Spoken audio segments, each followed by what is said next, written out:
तो कश्मीर में आतंकवादी हमले पर दिल्ली में अहम बैठक है। गृह मंत्री ने जम्मू कश्मीर के उपराज्यपाल को बुलाया है। दिल्ली में अमित शाह और मनोज सिन्हा के बीच में ये बैठक आज होने वाली है। जम्मू कश्मीर में आतंकवादी हमलों पर चर्चा इस बैठक में होने वाली है। इस खबर पर आगे करते हुए विस्तार से बात कृष्ण मोहन मिश्रा हमारे संवाददाता दिल्ली से जुड़ चुके हैं मेरे साथ। Very good morning Krishna Mohan Mishra.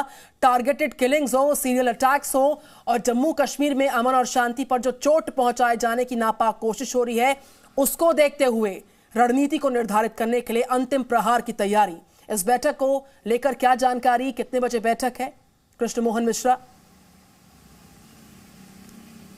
निधि, ये मीटिंग थोड़ी देर बाद शुरू होगी और दरअसल ये एक नया चैलेंज है।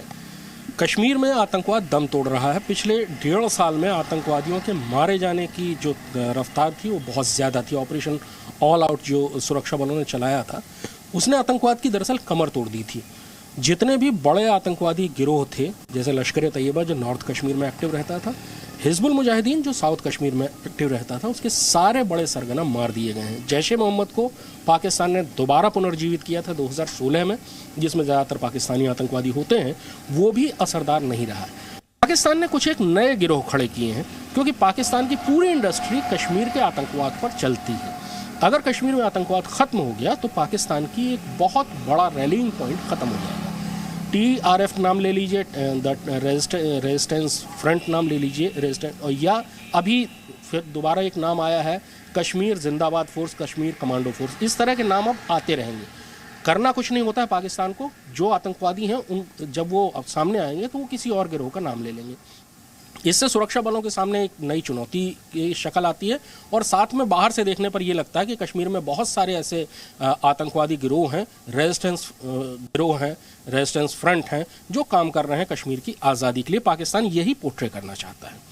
अभी की जो किलिंग्स का एक नया दौर शुरू हुआ है, उसका जो पैटर्न है वो बिल्कुल अलग है। हालांकि पिछले महीने ही सितंबर में बहुत तगड़े इनपुट आए थे और इंटेलिजेंस एजेंसियों ने बहुत साफ तौर पर यह बात कही थी कि अब जो है आतंकवादियों की मॉडस ऑपरेंडाई बदलेगी। छोटे हथियारों पर ज़्यादा रिलाई करेंगे, जैसे पिस्टल या हैंड ग्रेनेड। वारदात करना आसान है, वारदात करने के बाद गायब होना आसान। और ग्रेनेड तो अगर एक बार आपने फेंक दिया उसके बाद आपके पास हथियार रह नहीं जाता है। पिस्तौल अगर है तो उससे आपने फायर किया, टारगेटेड किलिंग की और उसके बाद बहुत आराम से उसको छुपाकर निकल गए। जो हाल में हिंदू कम्युनिटी को और सिख कम्युनिटी को निशाना बनाया गया, उसके पीछे जो रणनीति है वो ये है कि हाल फिलहाल में वापसी की चीज़ें शुरू हुई हैं। ऑनलाइन आवेदन भी आमंत्रित किए गए थे, जिसमें बहुत सारे लोगों ने आवेदन भी किए अपनी संपत्तियों को दोबारा लेने के लिए और कश्मीर घाटी में वापसी के लिए। ये रणनीति उसको फेल करने के लिए है। हिंदू और सिख कम्युनिटी में एक किस्म का डर फैलेगा और उसके बाद वो जो बाहर चले गए हैं वो वापस नहीं आने में हिचकिचाएंगे और जो हैं वो भी बाहर जाना शुरू करेंगे। यही रणनीति 90 के दशक में शुरुआत में की गई थी, जब टारगेट करके लोगों को मारा गया था। पहले जो हिंदू और सिख कम्युनिटी, उसके बड़े लीडर्स को मारा गया था, फिर आम हिंदू और सिखों की हत्याएं की गई। बिल्कुल कृष्ण, ये रणनीति है। लेकिन 90 और अब कई अहम और बड़ी रणनीतियों को निर्धारित किया जा सकता है। जिस तरीके से आपने बड़ी बातों का जिक्र किया है, वो सारे मुद्दे हैं जो इस मुलाकात का, इस बैठक का में चर्चा का केंद्र रह सकते हैं। इस मुलाकात पर नजर जी न्यूज की जारी लगातार। कृष्ण मोहन मिश्रा, हम फिर से लौटेंगे आपके पास। बहरहाल कश्मीर में आम लोगों की हत्याओं का जो सिलसिला शुरू हो चुका है वो थामे नहीं थम रहा है। ये बड़े खतरे का संकेत है और बड़ी खतरे की चेतावनी हो सकती है, क्योंकि बीते 2-3 दिन में जो लोग मारे गए हैं वो सामान्य आतंकवादी घटना नहीं है। पूरी सोची समझी रणनीति के तहत टारगेट किलिंग कहा जा रहा है। एक और रिपोर्ट पर नजर डालिए।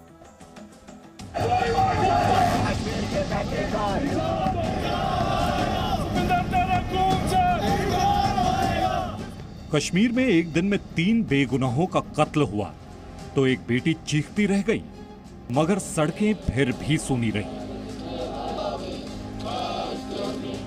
जिहादी आतंकियों ने दूसरे ही दिन जब एक सिख प्रिंसिपल की भी हत्या की तो कश्मीर की सड़कों पर सिखों का गुस्सा नजर आया।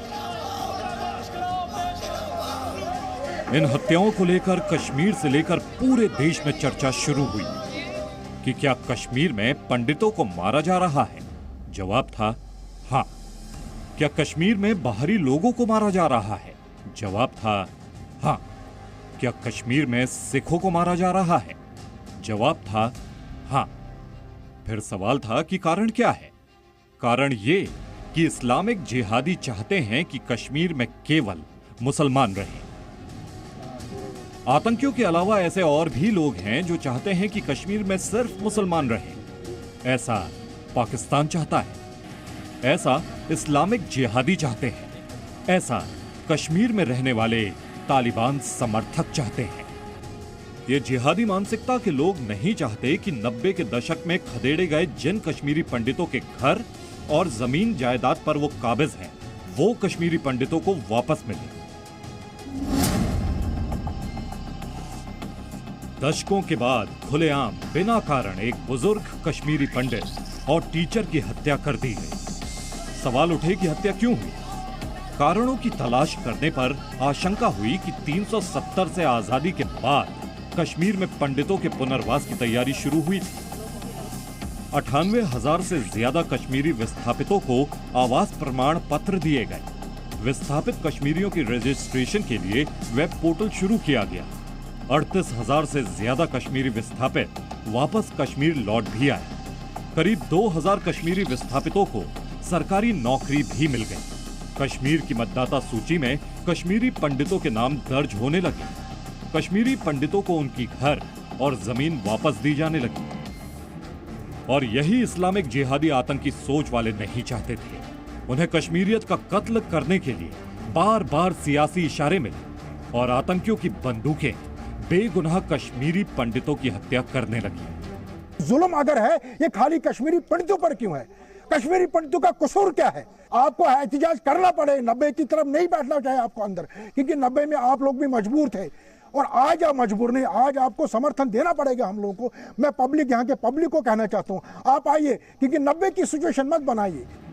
श्रीनगर में मारे गए दीपक चंद भी ऐसे ही कश्मीरी परिवार के थे, जो परिवार इस्लामिक जिहादी आतंक के खौफ में कश्मीर छोड़ने को मजबूर हुए थे। उन्हें जब कश्मीर में वापसी और नौकरी मिली तो दीपक चंद शिक्षक बनकर श्रीनगर लौटे थे। लेकिन जिहादियों को दीपक की कश्मीर में वापसी नागवार गुजरी और उन्हें मार डाला गया। जो पार के लोग हैं, जो हमारे पाकिस्तान से लोग हैं, वो बहुत नाखुश है उससे, क्योंकि गवर्नमेंट ने बहुत सारी लैंड हमारी रिट्रीव की है। और बहुत सारे कश्मीरी पंडित भी इससे खुश हैं कि यार हमारी जो ज़मीन है जिन पे कब्ज़ा है, तो वो शायद हम अपने वतन अपने कश्मीर में वापस जाएंगे। कश्मीर का सिख समुदाय चीख चीख कर कह रहा है कि कहां है कश्मीर की अक्सरियत, कहां है वो मुसलमान जिनके बच्चों की हिफाजत के लिए सिखों ने जी जान झोंकी। जिस सिख समुदाय ने आतंक की आग में जलते कश्मीर में रहकर कश्मीरियत जिंदा रखने की कोशिश की, आज उन्हें ही मारा जा रहा है। तो कश्मीर के मुसलमान सड़कों पर क्यों नहीं निकलते?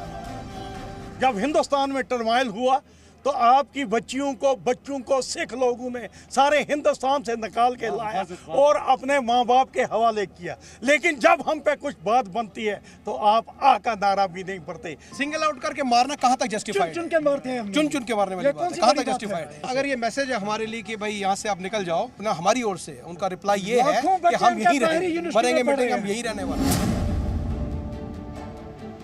श्रीनगर की सड़कों पर इस्लामिक जिहादियों ने रात के अंधेरे में जाकर जिस गरीब मेहनतकश वीरेंद्र पासवान को गोली मारी थी, वो बिहार के भागलपुर के रहने वाले थे। श्रीनगर में उनकी मौजूदगी ये गारंटी देती थी कि कश्मीर सिर्फ आतंकियों, मुसलमानों या जिहादियों का अड्डा नहीं, हिंदुस्तान का ऐसा प्रदेश है जहां कोई भी रह सकता है, रोजी रोजगार कर सकता है। लेकिन अमन शांति में देशवासियों का यह भरोसा जिहादियों को खटक रहा था। वीरेंद्र को मारकर इस्लामिक जिहादी आतंकी देश में जो संदेश देना चाहते हैं, उसे सुरक्षा एजेंसियां भली भांति समझ रही हैं। उनका इलाज भी ढूंढा जा रहा है और बहुत जल्द उनका हिसाब भी होगा। जम्मू से राजू केरनी के साथ Khalid Hussain, Zee media, Srinagar. Presenting B News app available on Google Play and App Store. Download it now.